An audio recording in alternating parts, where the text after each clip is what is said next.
we here? NBA offseason really never sleeps. The draft happens Thursday night. A week later, free agency starts. So I decided, you know what? I'm running out of ideas for videos. Why don't I just let you guys come up with ideas for me? I go to Twitter and I say, hey, drop some unpopular opinions, hot takes about this upcoming offseason that you might have. Draft already happened. Trades, free agency. Give me something that you think could possibly happen that you haven't seen predicted very much. So we got a couple of interesting answers. And I agree with some of these. I don't agree with some of these. I thought some of these were very, very smart, well thought out takes. Some of these, I love my community. I really do. Let's just dive right into it. I imagine there's going to be quite a bit of rambling here in this video. So just stick with me, all right? Krishna. Longtime viewer Krishna has a hot take about the Timberwolves. The Timberwolves are closer to being a lottery team than a contender. I also don't think they'll be able to trade Cat, and Ant will be moved at some point. Woof. I disagree with the Ant part. I think that's a franchise cornerstone, but that leads us into another Timberwolves take that I saw. NAO.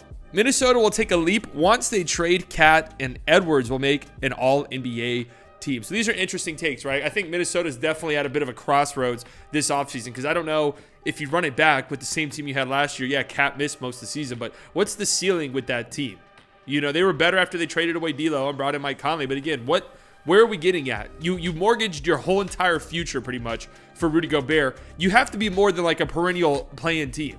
There has to be a higher ceiling than that. And I agree, the best way to get to that is by trading Cat.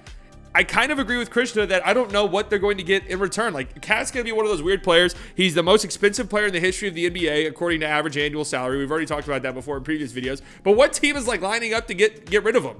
I saw, like, Timberwolves fans were like, well, the third overall pick. What the fuck? Like, Portland would be out of their minds to do that. I do agree with Anthony Edwards making an All-NBA team, though. That's happening at some point, and I think it could still happen with Cat there. Like, the team feels like it's his through and through. It felt like that in the playoffs. But, yeah, I agree. I just... Closer to a lottery team than a contender? Yeah, 100%. Easily. Manny has a take about the Grizzlies. The Grizzlies take a swing on Levine. Woo! I like this one. I can see the Grizzlies being a little bit aggressive, and they need that half-court creator. They need somebody that's going to get a bucket for them from time to time, especially it would be nice considering Ja Morant's going to miss, a quarter of the season. They have some trade assets. They're in, like, this weird spot now where it's like, okay, it might be time to start, like, trying to be good.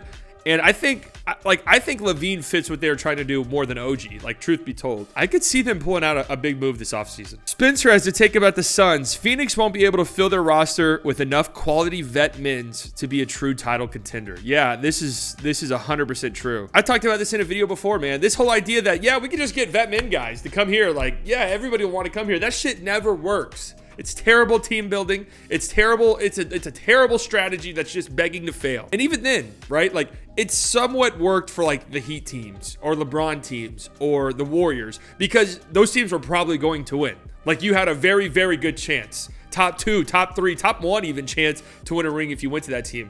I don't even know if that's true for the Suns. Like, if I'm a vet guy and I'm taking a minimum somewhere and the Nuggets come to me and say, hey, we would love to have you on the team. Am I going to Denver or am I going to Phoenix? If Boston called me and said, hey, you know, we feel really good about our chances in the East, where am I going to go? If the Heat land Damian Lillard, where would I rather go? I'm very interested to see what the Suns pull off. That leads us to another semi-Suns take, Fanatical Maverick. This one's out there. Ayton gets traded for a bag of rocks. Kuzma holds out until after the season starts, then signs for considerably less than he wants. Portland trades Scoot and tanks their whole future. LeBron builds suspense, threatens retirement again, holds a special and stays a Laker. Okay, a lot to unpack in this one. The Kuzma holds until after the season starts. That shit's not happening. That doesn't really happen in the NBA. It happens in, like, baseball because of their qualifying offer rule thing. I think they even changed that. I don't know. I don't really follow that deeply. But the Kuzma's not holding out. He's getting a payday. Portland's not trading Scoot. They would have done that shit already. And LeBron, he's not threatening retirement. He's coming back through and through. The Ayton stuff. Listen, I love the shit on the Suns more than anybody else. You guys know me, right? Matt Ishbia, more like Matt Shitbia. Am I right, guys? But I think they're smarter than trading Ayton for a bag of rocks. They're holding out. There were some reports recently that they're not going to trade him. That feels like posturing and smoke screening to me. They're holding out. I don't know if they're going to get the return. I have seen, God, I really can't shit on them because, I mean, they did get Bradley Beal for, I was actually about to say nothing, but they gave up a lot, actually, now that I'm thinking about it, once we saw the pick swaps. So never mind. Scratch that. But I've seen Suns fans who are like, yeah, man, if we could swing like Markelle Fultz, Wendell Carter Jr., and Jonathan Isaac. Like, that's a mock trade that circulates around Phoenix Sun fan circles. You guys have your brains leaking from your ears, and it's not your fault. You live in a city in the middle of the fucking desert. Why is there a city in the middle of the desert? I don't know. It's God's way of punishing you for living in the middle of the fucking desert. But if that trade happens, Jesus. And it won't happen. Orlando's too smart. And I always see like, well, Ayton for Miles Turner and Buddy Hield. Why? Like, you're Wendell Carter. You want me to tell you something? Wendell Carter is better than DeAndre Ayton. And considering his contract, I would just rather straight up 1v1 have Wendell Carter Jr. on my team than Ayton, right? Miles Turner, I'd rather have on my team than Ayton. So get these dumbass trade ideas out of your head and start preparing for the Ayton for Zach Collins and Mama Shushkavelli, or whatever his name is. Mamu Shushkavelli. Mamu, there goes that man from the San Antonio Spurs, because that's what's happening. Moto Izzy. Sacramento Kings need a power forward, and that player is ... ellipses Draymond Green. Ooh, this has been like gaining some steam, and I don't know if it's any real rumors or if it's just like, hey, the Kings have $30 million. Maybe they could go and get Draymond. That would be interesting, I guess. Is there like a connection there I'm missing? I know Mike Brown, right? The head coach of the Kings was with the Warriors, but is there anything else I'm missing? Because I don't really see this one. My prediction for the Kings, I'm gonna do like a big prediction stream, but my prediction for the Kings is Kuzma. I think that's what they're preparing for. Dr. Phil, good one. Okay. I think the CP3 trade actually made Golden State a lot better. Kind of weird that this would be considered a unpopular opinion, considering Chris Paul is a much better player, even at his old age, than Jordan Poole. But it's interesting, right? Because like, it's a very different style. I do think, in a weird way, this is like Draymond insurance. You wouldn't think of Chris Paul and Draymond in like the same category, but I feel like if they lose Draymond, they're going to have to change the way they play, because only Draymond can do what Draymond can do. And Chris Paul being your point guard, running a more like, you know, a pick and roll heavy offense makes some sense to me. But they're definitely better in the sense that Jordan Poole is off of that team. Jesus. Bryson says too many teams are saying one more year instead of tearing it down. Clippers, Bulls, and Portland come to mind. You know, I've been thinking a lot about this lately. We're going to be entering this really interesting territory in the NBA here in a few years, because it's only in recent NBA history that teams have been willing to trade like an entire decade worth of draft picks to build, you know, a monster duo or a super team. And we're really going to start to reach a point where these teams do not have any picks, right? They're in the middle of having no picks, or you have teams that have a plethora of picks and they just literally cannot pick any more players. And we're already kind of starting to see that with like the teams mentioned here. The Clippers, right? They don't have any real incentive to tear it down to nothing, because they can't keep their picks. They have no control over their picks. So if they bottom out and tank, they're not reaping the benefits of that. And it's like, well, what can we get for Kawhi or Paul George? We're not getting anywhere near what we gave up for those guys at this point. So, I mean, fuck it. We might as well just run it back. Maybe we get lucky one year and these guys are healthy in a playoff run. Who knows? The Bulls, I do agree, right? And I'm pretty sure I could be wrong. I don't know their pick situation, but the Vucevic trade is finally over. That god-awful trade is finally behind them. They probably stand quite a bit to benefit from tearing it down. Portland, I wouldn't necessarily say tearing it down, right? But just trading Dame, man. Just do it. Brooklyn doesn't have control of their own picks. They have no real incentive to tear it down. Minnesota's going to be in a very similar position here. The Suns will probably be in a similar position in a few years once KD is done. Even a team like the Rockets.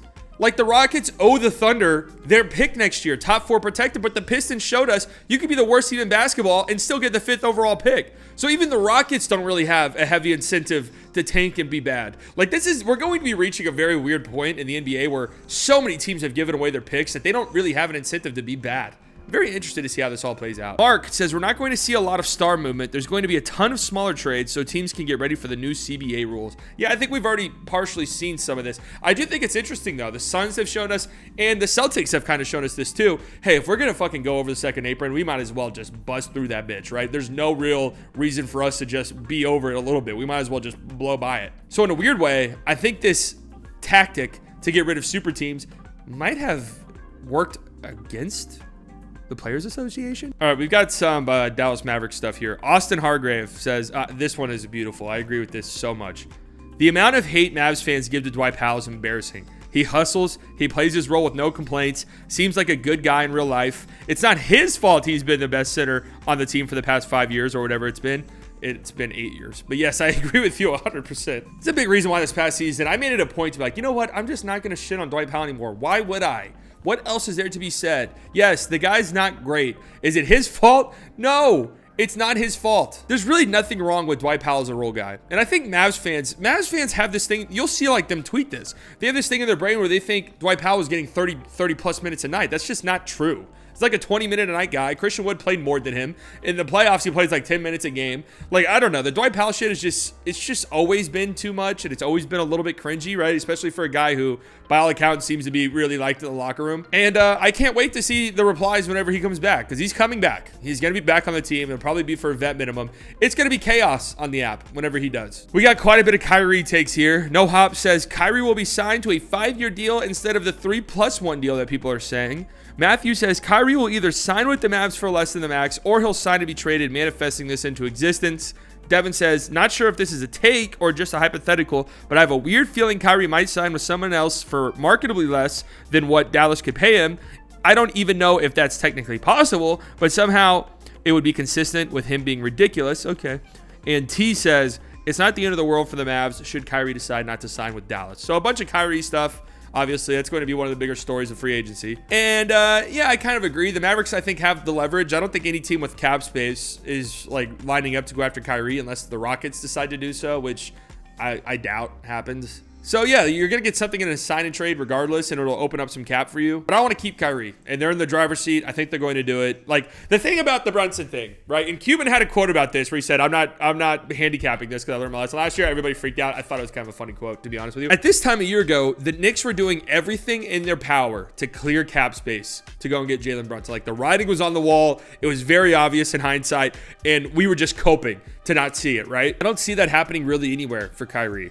Like I don't see it. Like even a team like Miami, that would be the team that actually scared me quite a bit. And I don't think that that's going to happen either. I'm fairly confident Kyrie is going to be a Maverick next year. I don't know what the contract's going to look like. I wouldn't even be surprised if it's not the max. Like I could see Kyrie negotiating a tiny bit so the Mavericks get that full mid-level exception, which kind of leads me into my next point right here. Dwight Powell fan club president says, besides Kyrie, MFFL's overestimating who they could get in free agency within cap restrictions. This is true for every fucking fan base there is, right? The people who know cap stuff know it. The people who don't are like, dude, why don't they just go get Jokic? Like, I don't understand. I just watched the NBA Finals. It was the 5th basketball game I watched this year. Why don't they just go get that Jokic guy? But from what I've seen on Twitter, Mavs fans seem to be somewhat reasonable. Like, Grant Williams is reasonable. That's a reasonable target. Harrison Barnes, that's reasonable. Those are reasonable targets. And one thing I've learned from really following basketball is like these front offices, man, they are just so stupidly smart. Even the ones we consider stupid are way smarter than you and I could ever be when it comes to cap stuff, right? They'll figure out ways. They will figure out a way to open up the mid-level exception. It will happen. They will trade away the draft rights to some guy you've never even heard of. Like you'll see a trade that says the Mavericks have traded the draft rights to 2017 draft pick Andrei Kuznetsov. And you're just like, wait, what the fuck? Who's that guy? All right, we're closing this one out on a banger. I'm probably not going to read all of this, but just the gist of it. Scotty in our Discord had this to say. I don't know if this fits the criteria, but I think people are overestimating how bad the Mavs were last year, or rather understating how close they were to being good. Like, we were bad, but we were bad because we had a couple areas that were complete limiting factors. And if you even marginally improved those areas, they might be a top 5 seed. Remember, they were 4 at one point well into the season, lost a shit ton of games down to the last possession. I don't want to sound like I'm saying they were good, but I'm saying a lot of we will still have a ton of work to do to even be a playoff team takes on Twitter. And while I like the sentiment, I don't think that's true. Yeah. Agreed so much, man. Well put, Scotty. Chef's kiss. It's like this weird thing where two things can be true at the same time. People who, like the crowd that, by the way, they're still fucking doing it, guys. The crowd that's like, oh, the Mavericks tanked the last 2 games. Did they not see what the Miami Heat did? What a dumbass franchise. Like, those people really underestimated how bad the Mavericks were, especially in the last, 2 months of the season, how horrible they were. But, Mavs fans who, all they do is talk about the Mavs, I think they, as Scotty said, I think they overstate how bad the team was. It's this weird sort of thing going on here. Or if you watch the team a lot, you're probably a little too low on them. Where if you didn't watch the team, you were probably too high on them, at least where they were a year ago. I've said this before on this channel. If you redid this Mavs season 100 times, and there's no major injuries, no catastrophic injuries, we probably got the worst one. At least a bottom 2 outcome. We probably got that. A lot of strange, like, late game stuff. And yeah, that's the team's fault. But a lot of that stuff just kind of comes down to variance and luck a lot of the times. Like, clutch stats are all over the place year over year. They really just need a few positional upgrades. And it just knocks a few guys down, a few pegs in the rotation. And yeah, the Mavericks can be back to being really good again next year. Like, yeah, it was an embarrassing year. It was a wake-up call within the organization. I hope so, at least. It seems like it, at least so far. And with some smart maneuvering here between now and the start of next season through trades and free agency, yeah, they could be a very good team again. Like, I have no doubt about that. If they run it back as is, yeah, they'll probably fucking suck again, right? They'll probably be a little bit better just because, again, I think last season was this incredibly weird, like, what the hell's going on type of thing. But I'm pretty optimistic. I'm pretty optimistic about this stuff for the Mavericks. All right, guys. I don't do outros. It's like this thing in my brain. I don't know what to say in an outro. I don't want to do the YouTuber spiel. Subscribe, I'm just